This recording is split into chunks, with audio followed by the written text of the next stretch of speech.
karag-karag, welcome back to my vlog. Isang mainit na tanghali sa inyong lahat mula dito sa Lasak City. At kasing init din ang ating minoposal fashion destruction look. Ang mga latest na kaganapan ngayon na pinag-uusapan, pinagchichikahan ng mga active na mga chismosa at mga chismosa sa social media na kung saan, congratulations sa ating pambato. Finally!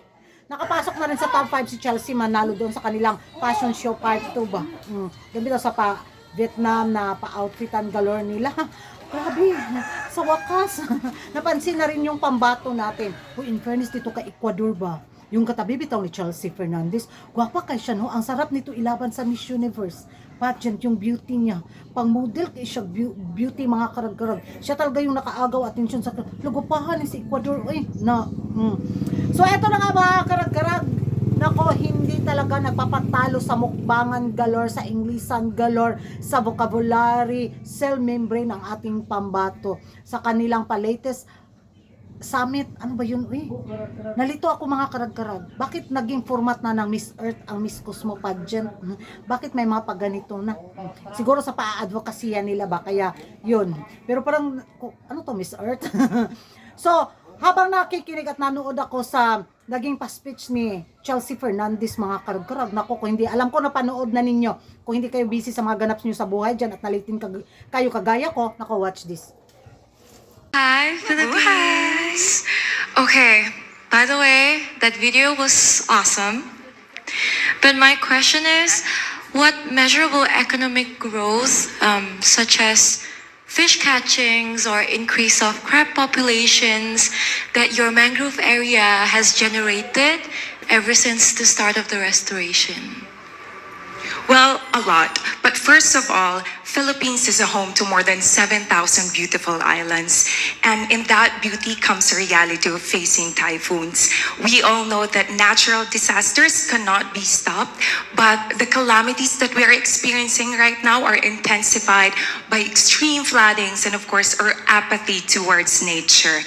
And especially in the Philippines with our Ghost Project and our flood control program scandals, revealed the harsh truth. But my advocacy paradise of the mangroves began after one of the strongest typhoons ever recorded in history devastated my city, and it was Typhoon Haiyan. And as women, we are natural nurturers. We are extremely powerful leaders, and I believe that we are the primary educators in our households. So as Miss Cosmo, I ignite change. So one of the things that I do is, of course, to promote my advocacy, visit different educational institutions, conduct a symposium about mangroves and educating the youth about environmental conservation and preservation. And of course, I'm just so proud to say that the fish in our mangroves, especially in Libak municipality in Libak province of Sultan Kudarat, created a lot of livelihoods. And with that, we generate funds and help a lot of vulnerable families and communities. So what we do is, after we raise that funds that came from the crops that we sell, we bought a lot of seedlings and of course propagules. And one propagules in the Philippines cost 95 pesos. So after that, we created the plan in the Philippines that we should plant more than 5,000 propagules in 1 hectare. So it will cost us 475,000 in total, and of course more fertilizers that could cost 90 to 95,000 pesos. So I'm just so happy that these products that we are selling can also really help a lot of vulnerable families in the Philippines, and I hope that we could also create a lot of impact, not just in the Philippines, but to the whole world. So overall, mangroves can definitely help a lot of people. Well, may I tap a little bit more on your financial plans since you already mentioned about the product selling, and if I'm not wrong, also the support from your provincial. Very massive, Yeah, I know. and also along with the partners as well. So may I ask what are the main source of funding that your project receive from this area, and also when it comes to the bigger scale, how would you apply this to, maybe national scale or global scale in terms of your project? Well, that is true. My province is really, really supportive. And one of the things that we generate funding is, of course, to ask sponsors from different LGUs, NGOs.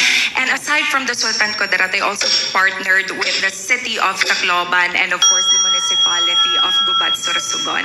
Thank you very much, Miss Cosmo Philippines.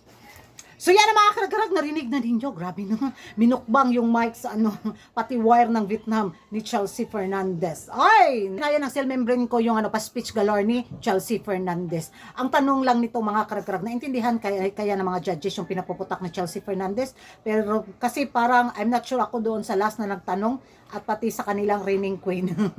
Uy, kayo, kuan ba, special expression tong pangalawa, bitong nagtanong kay Chelsea Fernandez.